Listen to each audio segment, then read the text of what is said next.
Assalamualaikum warahmatullahi wabarakatuh.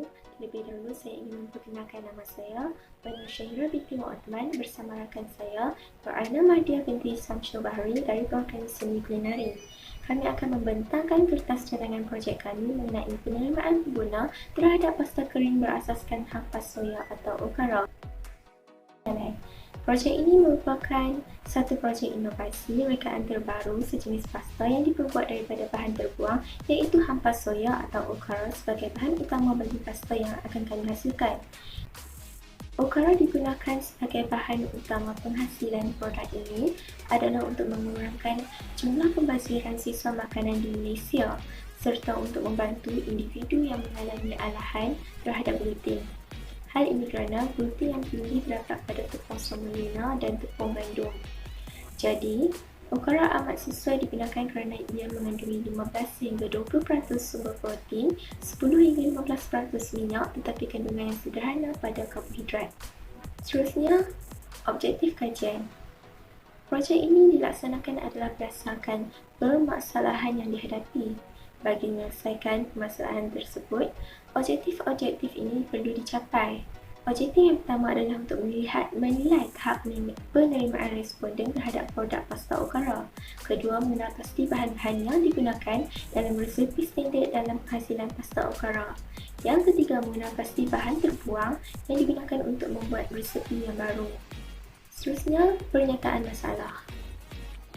Berdasarkan refleksi, kaji mendapati setengah masyarakat Malaysia masih belum mengetahui kegunaan hampas soya atau okara dan biasanya hampas ini akan dibuang begitu saja.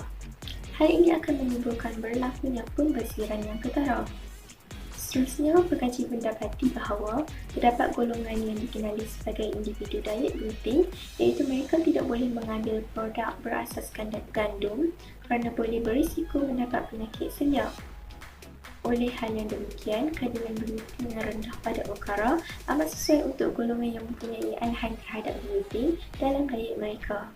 Tujuan projek. Tujuan utama projek ini dilaksanakan adalah untuk memperkenalkan bahan terbuang okara yang boleh dijadikan produk makanan baru seperti projek gaji iaitu pasta okara. Kedua, projek ini dilakukan adalah untuk menghasilkan satu produk makanan yang bebas gluten dengan membuat penggantian tepung gandum kepada hampas soya sebagai penggunaan bahan utamanya. Ketiga, produk ini bertujuan untuk mengurangkan risiko penyakit seliak atau alahan terhadap gluten supaya mereka tidak mengambil produk makanan yang tidak sesuai dalam diet mereka. Skop projek. Projek ini tertumpu kepada penggunaan bahan terbuang untuk dijadikan sebagai pasta konvenen. Kaedah yang digunakan dalam pembuatan produk ini ialah kaurama serta penggunaan mesin pasta. Antara bahan-bahan yang digunakan dalam resepi pembuatan pasta ialah okara, tepung gandum, air dan juga garam. Limitasi yang terdapat dalam penghasilan pasta okara ini ialah projek dibuat menggunakan keadaan yang sedia ada di bengkel seni kulinari. Namun akibat pandemik melanda, projek ini terus dilaksanakan di rumah. Kaedah pengeringan pasta dibuat menggunakan air fryer dengan suhu 60 darjah Celsius selama 6 minit. Baiklah, kita akan ke bab 2 iaitu kajian literatur. Pengenalan kepada pasta. Pasta adalah makanan olahan yang digunakan dalam masakan Itali sebagai makanan ruji mereka. Nama pasta berasal dari bahasa Yunani iaitu pasto yang bermaksud adunan.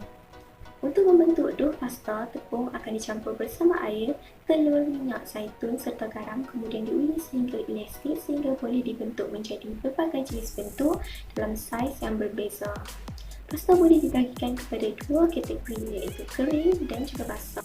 Antara pasta komersial yang ada adalah seperti spaghetti, vermicelli, linguine, fettuccine, fusilli, lagi.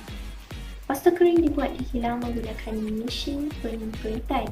Kebanyakan pasta segar buatan sendiri dibentuk daripada hasil tangan sendiri sebelum pasta direbus.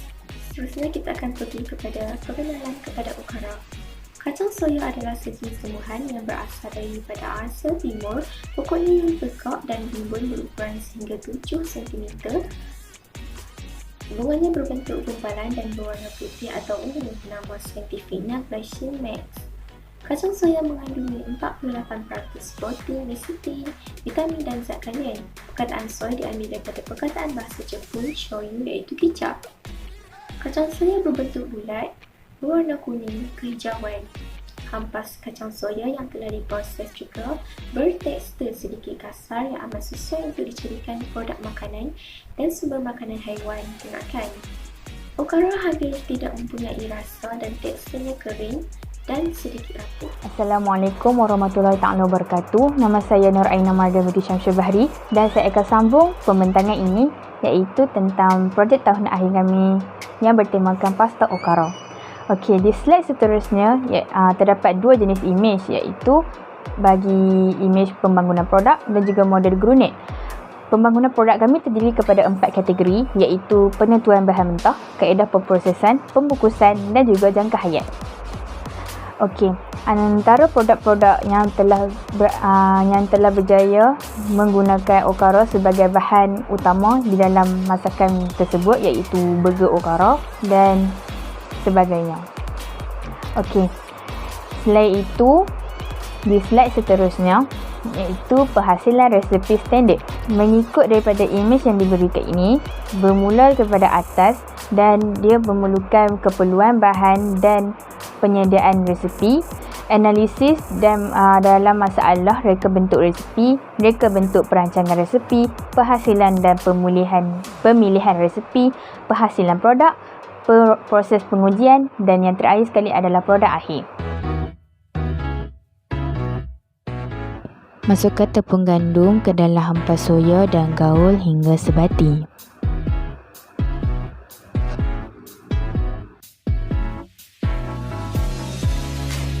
Kemudian, masukkan air sedikit demi sedikit dan uli hingga menjadi dough.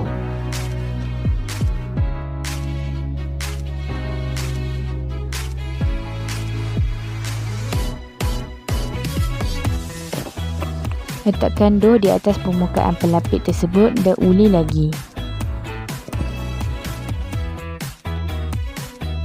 Kemudian masukkan minyak dan uli lagi hingga permukaan dough menjadi licin.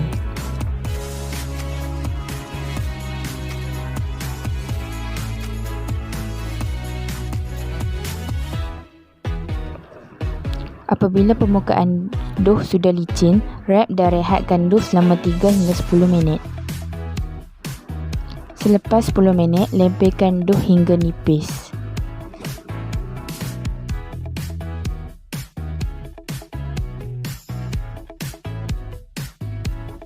Apabila dough sudah nipis, masukkan ke dalam mesin pasta dan siap untuk direbus.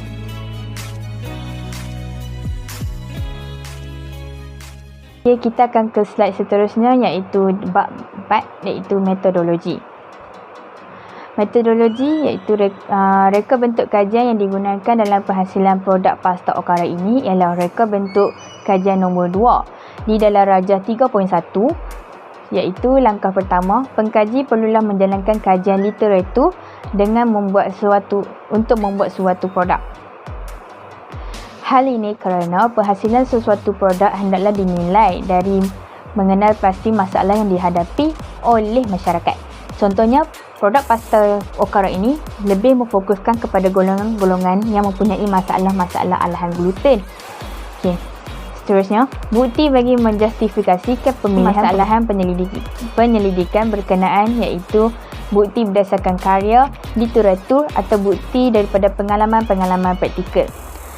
Seterusnya, pembangunan produk mempunyai 5 peringkat. Namun begitu dalam proses pembangunan produk ini hanya menggunakan 3 peringkat iaitu mengenal pasti masalah, penentuan bahan mentah dan pembungkusan. Okey, reka bentuk produk ini digunakan dalam menjalankan fasa ini adalah menggunakan kaedah kuantitatif iaitu menggunakan borang selidik di rajah 3.2 di mana untuk menguji tahap penerimaan produk yang dihasilkan dari segi rasa, tekstur, warna, bentuk dan juga pembungkusan produk. Slide seterusnya iaitu anggaran kos dan cartakan. Ini berikut adalah merupakan anggaran kos yang digunakan semasa membuat produk.